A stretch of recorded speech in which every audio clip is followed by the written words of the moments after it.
Good afternoon, welcome to NSN news. నేను మీ బాలు సిరినేని. ప్రధానమంత్రి నరేంద్ర మోడీ సారథ్యంలో ముచ్చటగా మూడోసారి మోదీ 3.0 ప్రభుత్వం కొలువుదీరింది. మూడవసారిగా ప్రమాణ స్వీకారం చేసిన రెండవ ప్రధానిగా మోదీ చరిత్ర సృష్టించారు. ప్రధాని నరేంద్ర మోడీతో పాటు 72 మంది కేంద్ర మంత్రులుగా ప్రమాణ స్వీకారం చేశారు. మోదీ ప్రభుత్వంలో 30 మంది కేబినెట్ మంత్రులు, 5 మంది స్వతంత్ర మంత్రులు, 36 మంది సహాయ మంత్రులుగా ప్రమాణ స్వీకారం చేశారు. వీరి పోర్టుఫోలియోలను తర్వాత ప్రకటించనున్నారు. ఈ నేపథ్యంలో ఇవాళ సాయంత్రం 5 గంటలకు కేంద్ర కేబినెట్ సమావేశం జరగనుంది.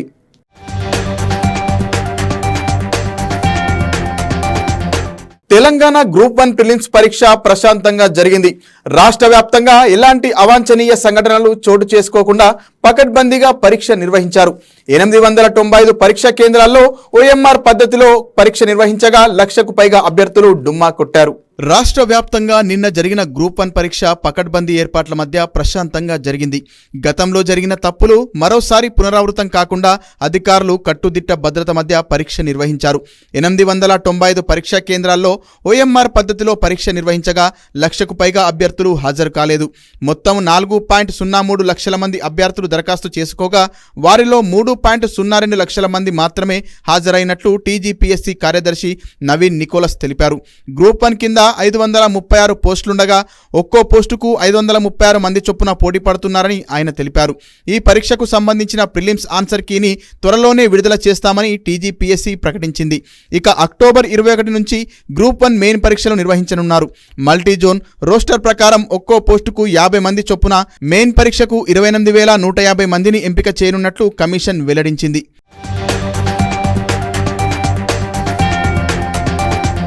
గ్రూప్ 1 ప్రిలిమ్స్ పరీక్ష రాసే అభ్యర్థులకు నిమిషం నిబంధన అమలు చేయడంతో పలువురు అభ్యర్థులు పరీక్షకు దూరమయ్యారు. పెద్దపల్లి జిల్లా కేంద్రంలోని మదర్ తెరిస్సా ఇంజనీరింగ్ కళాశాలలో జరిగిన పరీక్షకు 4 అభ్యర్థులు ఆలస్యంగా రావడంతో అధికారులు వారిని లోపలికి అనుమతించలేదు. కాల్వ శ్రీరాంపూర్కు చెందిన ఓ అభ్యర్థి పరీక్షకు హాజరయ్యేందుకు వస్తుండగా కూనారం రైలు గేటు పడడంతో 5 నిమిషాలు ఆలస్యమైంది. వీరిని అధికారులు అనుమతించకపోవడంతో కన్నీటి పర్యంతమయ్యారు. దీంతో చేసేదేమీ లేక వెనుదిరిగి వెళ్లిపోయారు. మరోవైపు మంతనికి చెందిన మరో అభ్యర్థి పొరపాటున మరో మిత్రురాలి హాల్ టికెట్ తీసుకురాగా ఆమెను కూడా అధికారులు పరీక్షా కేంద్రంలోకి అనుమతించలేదు. Logical reasoning, analytical ability, data interpretation నుంచి 25 ప్రశ్నలు వచ్చాయి. గణితం నేపథ్యం ఉన్నవారు సులువుగా సమాధానాలు గుర్తించవచ్చునన్న అధికారులు సర్వేలు, నివేదికల నుంచి కూడా ప్రశ్నలు వచ్చాయన్నారు. ఈసారి జనరల్ కట్ ఆఫ్ 75 నుంచి 80 మార్కుల మధ్య ఉండొచ్చని నిపుణులు అంచనా వేస్తున్నారు.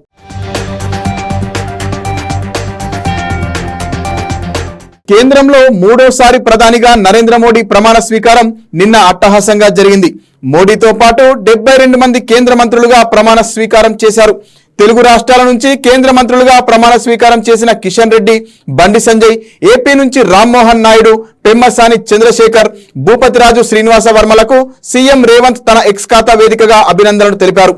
విభజన చట్టంలోని అంశాల అమలు, కేంద్రం నుంచి తెలుగు రాష్ట్రాలకు రావాల్సిన నిధులు, పథకాలు, ప్రాజెక్టుల సాధనకు కృషి చేయాల్సిందిగా కోరుతూ ట్వీట్ చేశారు.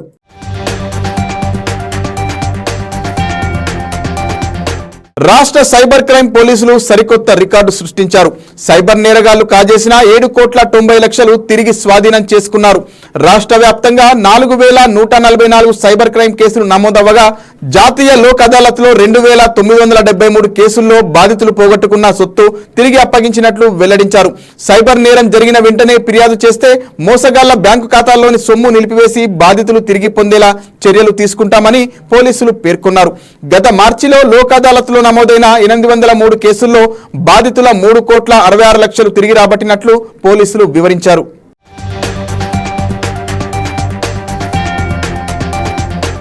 జేఈఈ అడ్వాన్స్డ్ 2024లో పరీక్షా ఫలితాలలో ఆకాష్ ఎడ్యుకేషనల్ సర్వీసెస్ లిమిటెడ్ సంస్థ సత్తా చాటింది.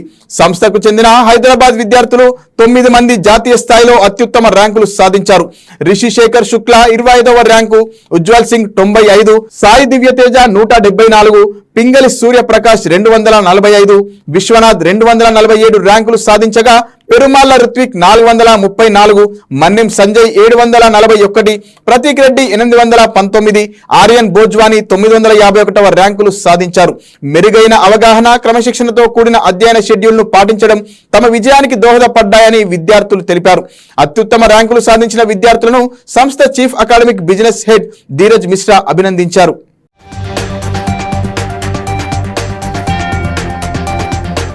కైవసం చేసుకోవడానికి దోహదపడ్డ పేరెంట్స్, స్టూడెంట్స్ అండ్ ఫ్యాకల్టీ బృందం అండ్ కంప్లీట్ ఆకాష్ టీమ్కి నేను ధన్యవాదాలు చెప్తున్నాను. Thank you. తెలంగాణ నుంచే 9 విద్యార్థులు ఐఐటి క్రాక్ చేశారు. ఇట్స్ రియలీ ఒక మంచి రిజల్ట్స్ మాకు.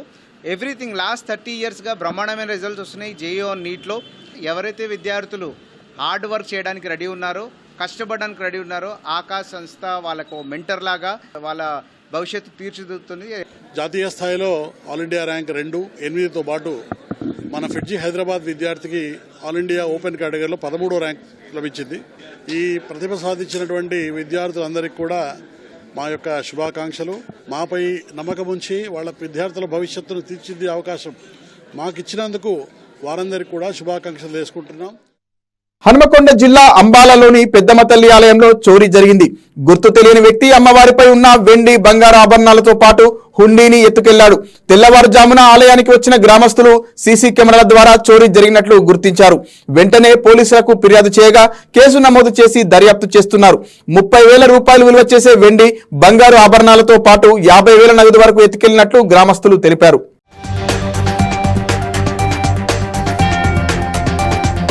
ప్రభుత్వ జీవో అంటూ నకిలీ నోట్ తయారు చేసి ప్రజలను తప్పుదోవ పట్టించిన వారిపై హైదరాబాద్ సైబర్ క్రైమ్ పోలీసులు కేసు నమోదు చేశారు.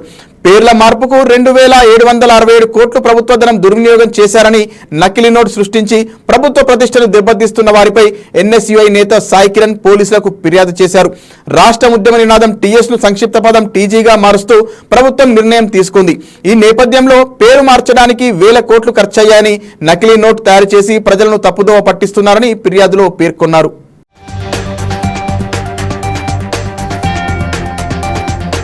తెలుగు రాష్ట్రాల్లో ఎక్కడా లేని విధంగా 24 గంటల మంచినీటి సరఫరా చేసే నగరంగా కరీంనగర్ మారనుందని మేయర్ సునీల్ రావు అన్నారు. కరీంనగర్ స్మార్ట్ సిటీ కార్పొరేషన్ అభివృద్ధిలో భాగంగా మోడర్న్ హౌసింగ్ బోర్డు కాలనీ మంచినీటి రిజర్వాయర్ ను అధికారులతో కలిసి సందర్శించారు. 18 కోట్ల రూపాయలతో చేపట్టిన 24 గంటల వాటర్ సప్లై పైలట్ ప్రాజెక్టు పనులను తనిఖీ చేశారు. ఆగస్టులోగా నిరంతర నీటి సరఫరాను ప్రారంభిస్తామన్న మేయర్ పైలట్ ప్రాజెక్టులోని సమస్యలను పరిష్కరిస్తూ క్రమంగా నగరమంతా విస్తరిస్తామని వెల్లడించారు.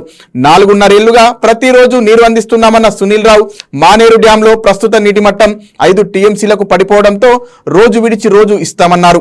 విద్యుత్ సరఫరాలో అంతరాయం ఏర్పడినప్పటికీ నీటి పంపిణీకి ఇబ్బంది లేకుండా సోలార్ పవర్ ఏర్పాట్లు చేస్తున్నట్లు మేయర్ వివరించారు.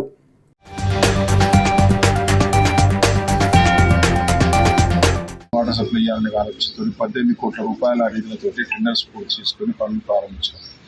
ఇప్పటి వరకు దాదాపుగా 3,000 కనెక్షన్స్, హౌస్ కనెక్షన్స్ ఇవ్వడం జరిగింది. మీటరింగ్ కూడా ఫిక్సప్ చేయడం జరిగింది. ఇంకా ఒక 900 కనెక్షన్స్ మాత్రమే ఇచ్చేది ఉంది. అది కూడా జూలై చివరిలో ఇచ్చేసుకొని మరి బ్రహ్మాండంగా కరీంనగర్ నగరంలో తెలంగాణ రాష్ట్రమే కాదు యావత్ తెలుగు రాష్ట్రాలన్నింటిలో కూడా ఎక్కడ కూడా ఏ ప్రాంతంలో కూడా 24/7 వాటర్ సప్లై అనేది లేదు ఈరోజు. అటువంటి మొట్టమొదటి ఘనత సాధించినటువంటి నగరంగా మన కరీంనగర్ నగరం ఇక్కడ తీసుకోబోతోంది. రామోజీ సంస్థల అధినేత రామోజీరావు మరణం తెలుగు ప్రజలకు తీరని లోటని దుబాయ్లోని తెలుగువారు విచారం వ్యక్తం చేశారు. దుబాయ్లోని ఓ ప్రైవేట్ కార్యక్రమంలో పాల్గొన్న జనసేన, టీడీపీ పార్టీ నేతలు రామోజీరావు చిత్రపటానికి నివాళులర్పించారు. గామా అవార్డ్స్ కు గుర్తింపు దక్కడంలో రామోజీరావు ప్రోత్సాహం మరవలేనిదని గుర్తు చేసుకున్నారు.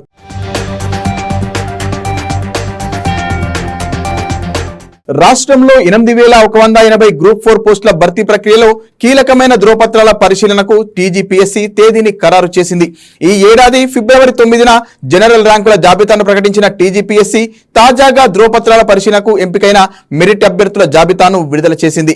ఎంపికైన అభ్యర్థులు ఈ నెల 13 నుంచి వెబ్ ఆప్షన్స్ నమోదు చేసుకునేందుకు కమిషన్ అవకాశం కల్పించింది. ధ్రువపత్రాల పరిశీలనకు వచ్చే అభ్యర్థులు తప్పనిసరిగా వెబ్ ఆప్షన్స్ నమోదు చేసుకోవాలని సూచించింది. వారిని మాత్రమే విడతల వారీగా ధ్రువపత్రాల పరిశీలనకు అనుమతిస్తామని పేర్కొంది. అభ్యర్థులు వెరిఫికేషన్ కు హాజరు కావాల్సిన రోజువారీ తేదీలను కమిషన్ వెబ్సైట్ లో పొందుపరుస్తామని తెలిపింది.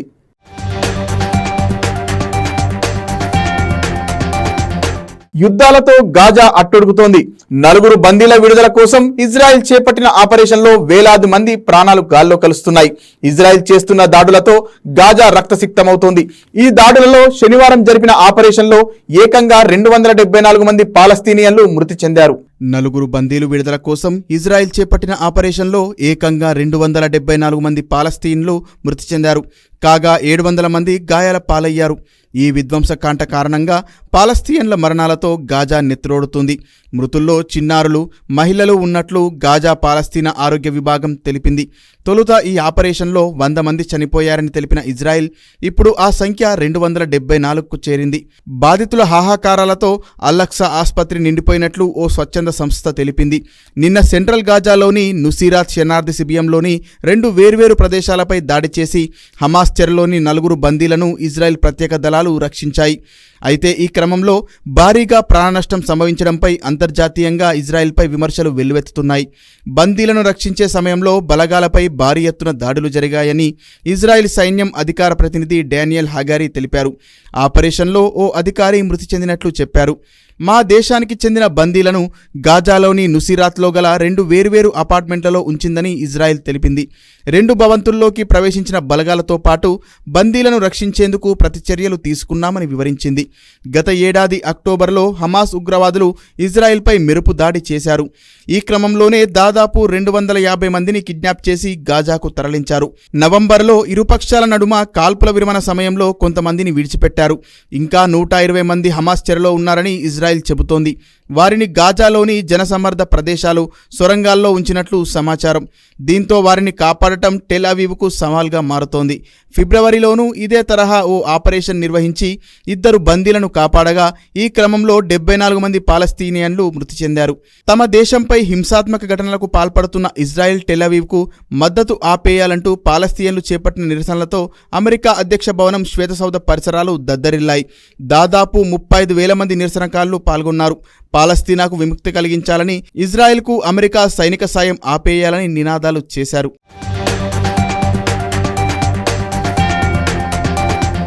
Real estate appellate tribunal chairperson గా హైకోర్టు విశ్రాంత న్యాయమూర్తి జస్టిస్ రాజశేఖర్ రెడ్డి నియామకమయ్యారు. సభ్యులుగా న్యాయవాది పల్లె ప్రదీప్ కుమార్ రెడ్డి, విశ్రాంత ఐఏఎస్ అధికారి చిత్ర రామచంద్రన్ బాధ్యతలు స్వీకరించారు. అప్పీలేట్ ట్రిబ్యునల్ చైర్పర్సన్ సభ్యులకు రెరా అథారిటీ చైర్మన్ నారాయణ, సభ్యులు శ్రీనివాసరావు, లక్ష్మీనారాయణ పుష్పగుచ్చాలు అందించి అభినందనలు తెలిపారు. అనంతరం అప్పీలేట్ ట్రిబ్యునల్ చైర్పర్సన్ సభ్యులతో పాటు రెరా అథారిటీ చైర్మన్ సభ్యులు సమావేశమై పలు అంశాలపై చర్చించారు. రియల్ ఎస్టేట్ ట్రిబ్యునల్ చైర్మన్ మరియు సభ్యులను నియమిస్తూ ఈ నెల 7న ప్రభుత్వం ఉత్తర్వులు జారీ చేసింది.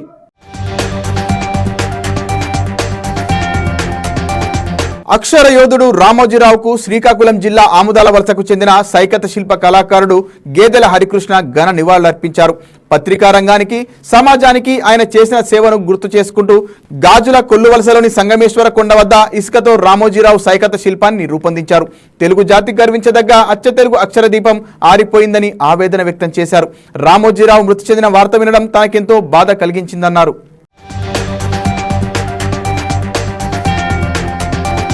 హైదరాబాద్ గచ్చిబౌలి బ్రహ్మకుమారి శాంతి సరోవర్లో ముదిగొండ ధృతి కూచిపూడి నాట్య అరంగేటం ఘనంగా నిర్వహించారు. అభినయ కూచిపూడి ఆర్ట్ అకాడమీకి చెందిన ఉషా గోటేటి వద్ద శిక్షణ పొందిన ధృతి కూచిపూడి నాట్య ప్రదర్శన మంత్రముగ్ధులను చేసింది. హైదరాబాద్ మంతన్ పాఠశాలలో చదువుతున్న ధృతి కూచిపూడి నాట్యంపై మక్కువతో నేర్చుకుంది.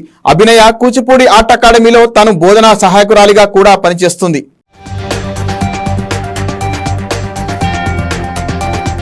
దేశవ్యాప్తంగా నైరుతి రుతుపవనాలు చురుగ్గా కదులుతున్నాయి.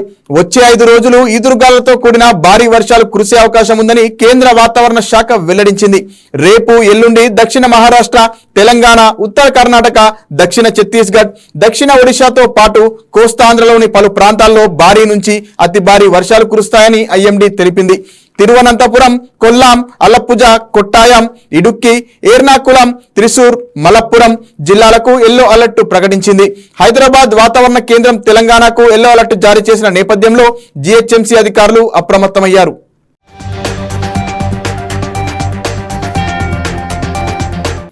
మరిన్ని వార్తలతో మళ్ళీ కలుద్దాం. నమస్కారం.